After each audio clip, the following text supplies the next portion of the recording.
Bismillahirrahmanirrahim. Assalamualaikum warahmatullahi wabarakatuh. Kepada yang terhormat Bapak Abdurrida SKM MPH selaku dosen pengampu mata kuliah dasar promosi kesehatan serta teman-teman yang akan menyaksikan video pada kesempatan kali ini. Nah, pada kesempatan kali ini kami akan memaparkan materi mengenai promosi kesehatan tatanan di rumah sakit. Sebelum itu izinkanlah saya memperkenalkan anggota kelompok saya, mulai dari saya sendiri Tri Anugrah Oktaviani, kemudian ada Mutia Melinda, ada Nadia Nura Safira, ada Alia Putri Maharani, dan ada Mita Astriani. Kami dari kelas 2A Prodi Kesehatan Masyarakat Universitas Muhammadiyah Pontianak. Baik, mari kita mulai. Seperti yang teman-teman lihat, PPT di belakang saya yang terdiri dari 6 materi. Yang pertama adalah definisi, yang kedua adalah lingkup kegiatan yang akan dijelaskan langsung oleh saya sendiri, yang ketiga adalah sasaran yang akan dijelaskan oleh Mutia Melinda, yang keempat adalah prinsip-prinsip yang akan dijelaskan oleh Nadia Nura Safira, yang kelima adalah strategi yang akan dijelaskan oleh Alia Putri Maharani, dan yang keenam adalah isu kesehatan yang akan dijelaskan oleh Mita Astriani. Bismillahirrahmanirrahim, langsung saja kita masuk pada materi pertama mengenai definisi promosi kesehatan tatanan di rumah sakit. Apa sih itu promosi kesehatan rumah sakit atau yang kita kenal dengan PKRS? Adalah upaya rumah sakit untuk meningkatkan kemampuan pasien, klien, dan kelompok masyarakat sehingga pasien dapat mandiri dalam mempercepat kesembuhan dan rehabilitasinya, mandiri dalam meningkatkan kesehatan, mencegah masalah kesehatan, dan mengembangkan upaya kesehatan melalui pembelajaran sesuai dengan sosial budaya masing-masing.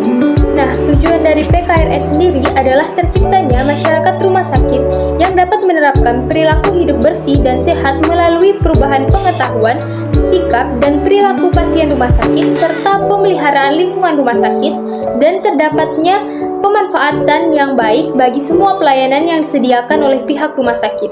Selanjutnya, seperti yang teman-teman lihat di belakang saya, adalah materi kedua, yaitu lingkup kegiatan promosi kesehatan rumah sakit, yang terdiri dari yang pertama ada edukasi dengan mengadakan penyuluhan kesehatan, baik di luar maupun di dalam gedung. Yang kedua, seminar ataupun talk show. Yang ketiga adalah poster ataupun spanduk, dan media informasi kesehatan lainnya. Yang keempat adalah informasi tentang kesehatan dan layanan di rumah sakit. Dan yang terakhir, yang kelima, ada advokasi pasien dengan pemanfaatan yang bertujuan untuk pertama, meningkatkan pengertian dan sikap ingin sembuh.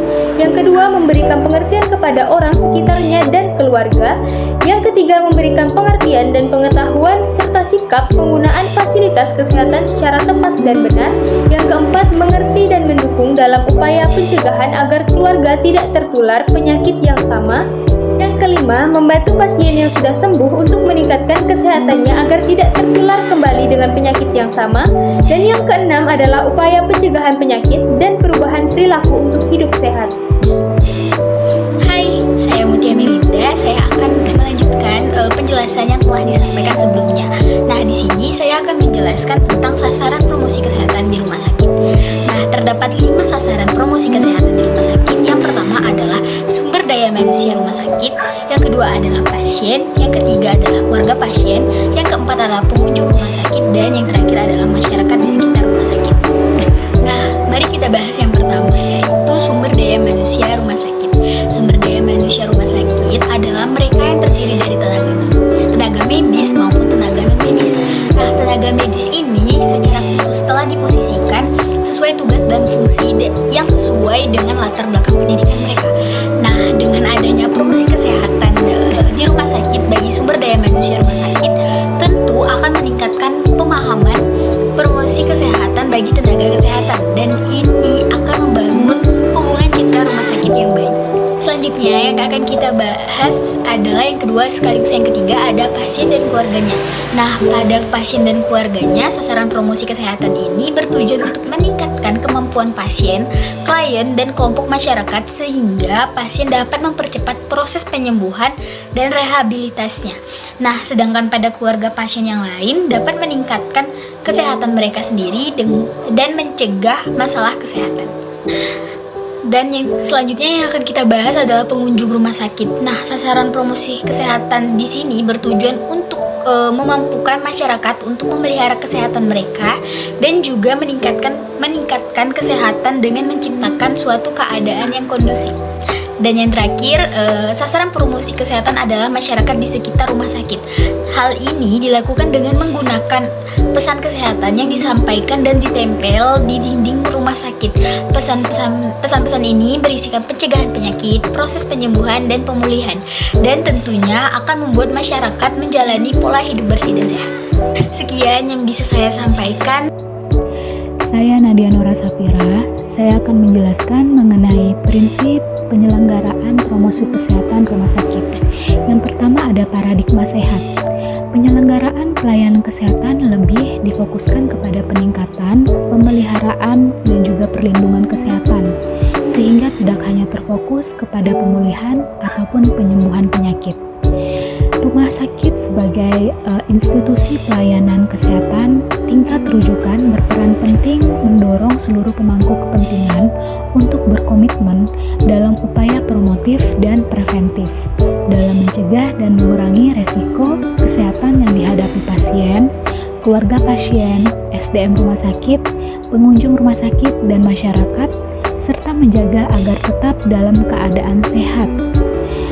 Penyelenggaraan PKRS mengedepankan upaya-upaya promotif dan juga preventif dengan tidak menyampingkan upaya-upaya ataupun tindakan kuratif dan juga rehabilitatif, sehingga seluruh aspek pelayanan kesehatan dapat terlaksana secara efektif dan efisien dan dapat menciptakan pelayanan yang berkualitas sesuai dengan standar. Penyelenggaraan PKRS sangat membutuhkan komitmen dari seluruh pemangku kepentingan dalam rangka merubah perilaku pasien, keluarga pasien, SDM rumah sakit, pengunjung rumah sakit, dan masyarakat sekitar rumah sakit untuk mencegah terjadinya penyakit berulang karena perilaku yang sama, mencegah dan mengurangi resiko terjadinya penyakit, serta menjaga agar tetap dalam keadaan sehat dan berperilaku hidup bersih dan sehat. Oleh karena itu, penyelenggaraan PKRS perlu didukung dengan regulasi, kebijakan, kelembagaan, tenaga, sumber dana, sarana dan prasarana yang memadai, sehingga penyelenggaraan promosi kesehatan akan berdampak pada peningkatan kualitas pelayanan rumah sakit, patient safety, dan terpenuhinya hak-hak pasien, dan menciptakan rumah sakit sebagai tempat kerja yang sehat. Yang kedua, ada kesetaraan. Penyelenggaraan PKRS dilaksanakan sesuai dengan kebutuhan, mudah diakses dan memberikan kesempatan yang sama kepada seluruh sasaran. Penyelenggaraan PKRS harus dapat menjangkau seluruh sasaran dengan tidak membeda-bedakan baik akses dan juga mutu pelayanan. Promosi kesehatan harus dapat memberikan akses terhadap yang membutuhkan maupun masyarakat umum, sehingga tidak ada ketimpangan baik berdasarkan sasaran, status sosial, ekonomi, suku, agama, ras, jenis kelamin, dan lain sebagainya. Sebagaimana amanat Undang-Undang Nomor 36 Tahun 2009 tentang kesehatan, bahwa setiap orang berhak untuk mendapatkan informasi dan edukasi tentang kesehatan yang seimbang dan juga bertanggung jawab. Yang ketiga ada kemandirian. Penyelenggaraan PKRS mendorong pasien, keluarga pasien, SDM rumah sakit, pengunjung rumah sakit, dan masyarakat sekitar rumah sakit untuk berperilaku hidup bersih dan sehat secara mandiri, sehingga tidak mengalami sakit berulang karena perilaku yang sama, serta mampu mencegah dan mengelola risiko terjadinya penyakit. Penyelenggaraan promosi kesehatan dalam rangka memandirikan individu, keluarga pasien, dan masyarakat agar mampu menghadapi masalah-masalah kesehatan potensial atau yang mengancam, yaitu dengan cara mencegahnya dan mengatasi masalah-masalah kesehatan sudah terjadi dengan cara menanganinya secara efektif dan efisien. Dengan kata lain, mampu berperilaku hidup bersih dan sehat dalam rangka memecahkan masalah-masalah kesehatan yang dihadapinya atau problem solving, baik masalah-masalah kesehatan yang sudah diderita maupun yang potensial atau mengancam, secara mandiri atau dalam batas-batas tertentu. Dengan demikian dapat terwujudnya tujuan dari pembangunan kesehatan, yaitu untuk meningkatkan kesadaran, kemauan dan kemampuan hidup sehat bagi setiap orang agar terwujud derajat kesehatan masyarakat yang setinggi-tingginya. Sebagai investasi bagi pembangunan sumber daya manusia yang produktif secara sosial dan juga ekonomi. Yang terakhir atau yang keempat ada keterpaduan dan kesinambungan. Penyelenggaraan PKRS dilakukan secara terpadu dan berkesinambungan dengan melibatkan multiprofesi atau multidisiplin yang ada di unit atau instalasi pelayanan kesehatan di rumah sakit dan unit terkait lainnya. Pelayanan atau penyelenggaraan PKRS dilaksanakan dalam rangka perubahan perilaku sasaran yang berulang sehingga menyebabkan terjadinya permasalahan kesehatan. Untuk itu, dalam pelaksanaannya harus melibatkan multiprofesi atau disiplin, instalasi atau unit fungsional, lintas program, dan lintas sektor dan kelompok masyarakat yang peduli kesehatan, serta pemangku kepentingan terkait. Pelaksanaan promosi kesehatan rumah sakit tidak terbatas pada pasien, keluarga pasien di rumah sakit, melainkan sampai pada saat pasien pulang dan berkumpul dengan komunitas di masyarakat.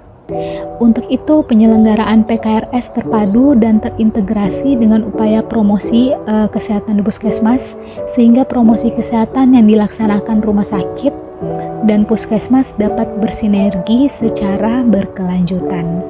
Demikian dan terima kasih. Baik, bismillahirrahmanirrahim. Saya Ali Putri Maharani akan melanjutkan submateri yaitu terkait apa sih yang menjadi strategi promosi kesehatan, yaitu terutama pada tatanan di rumah sakit.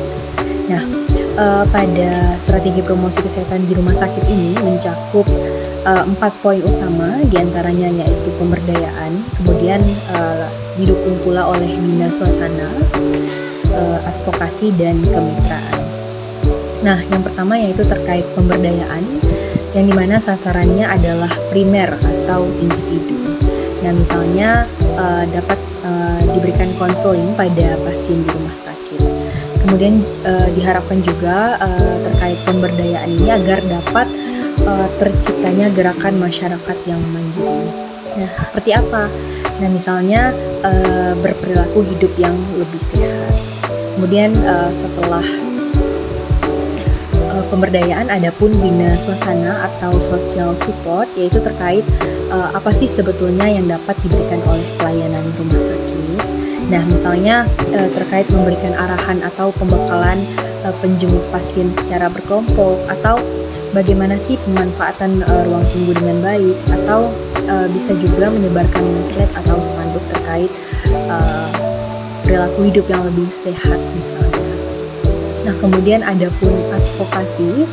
Nah, biasanya dibuat oleh stakeholder atau pembuat kebijakan.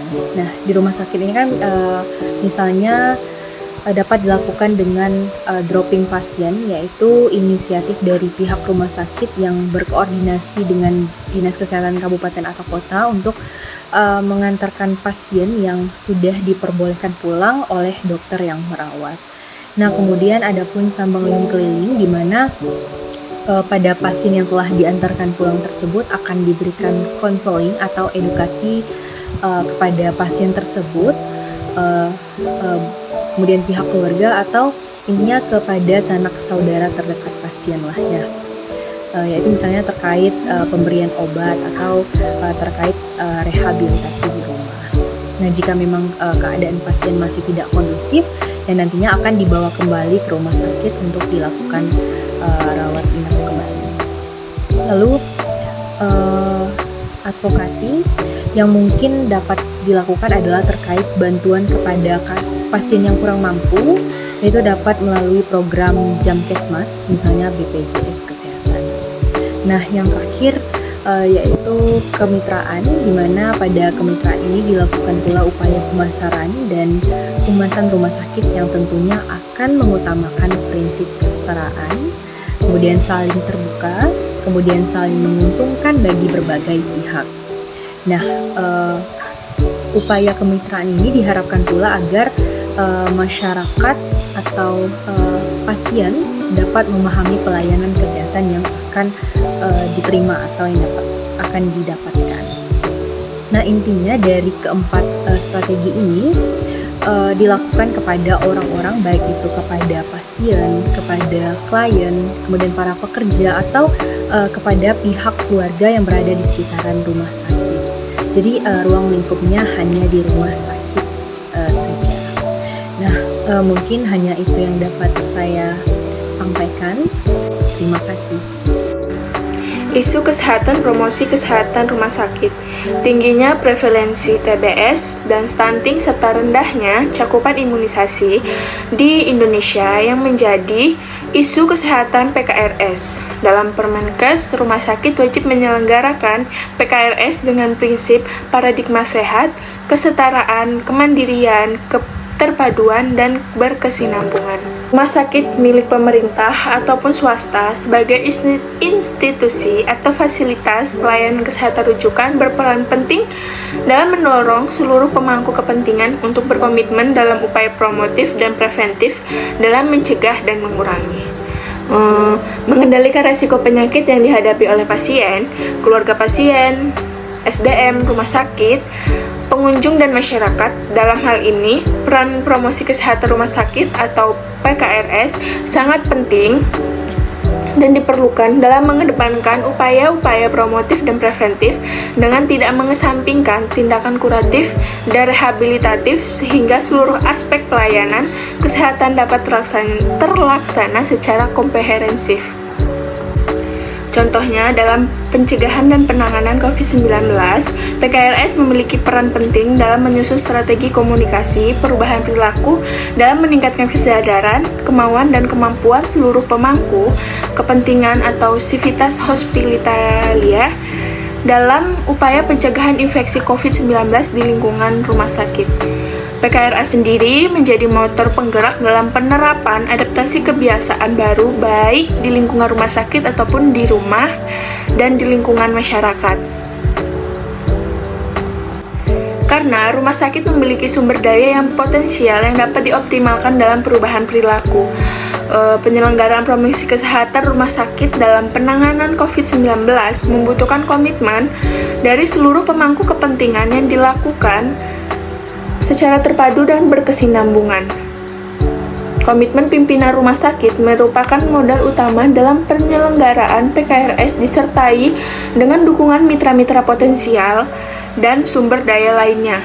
Penguatan peran PKRS sesuai dengan peraturan Menteri Kesehatan Nomor 44 Tahun 2018 dalam upaya penanganan COVID-19 dibutuhkan sebuah acuan, komitmen pimpinan, peningkatan kapasitas, pengelolaan PKRS, dan dukungan sistem dan fasilitas agar penyelenggaraan pengelolaan PKRS pada masa pandemi COVID-19 memberikan kontribusi yang nyata dalam upaya peningkatan kesehatan dalam pencegahan COVID-19. Baik, mungkin cukup sekian dari saya. Terima kasih. Alhamdulillah, sampailah kita di akhir pemaparan. Sebelum saya tutup, saya ingin menyimpulkan dari pemaparan kami mengenai promosi kesehatan tatanan di rumah sakit bahwa banyak sekali pihak yang bertanggung jawab dalam usaha peningkatan derajat kesehatan. Salah satunya adalah di rumah sakit sebagai penyedia pelayanan kesehatan baik secara promotif, preventif, kuratif, maupun rehabilitatif. Oleh karena itu, di rumah sakit perlu diadakan promosi kesehatan untuk memberikan pemahaman kepada masyarakat mengenai pencegahan dan pengobatan suatu penyakit di rumah sakit. Mari tingkatkan kesehatan, baik perubahan perilaku serta kepedulian melalui promosi kesehatan. Saya rasa cukup dari kelompok kami. Mohon maaf apabila terdapat kesalahan kata. Wabillahi taufiq wal hidayah. Wassalamualaikum warahmatullahi wabarakatuh. See you in the next video.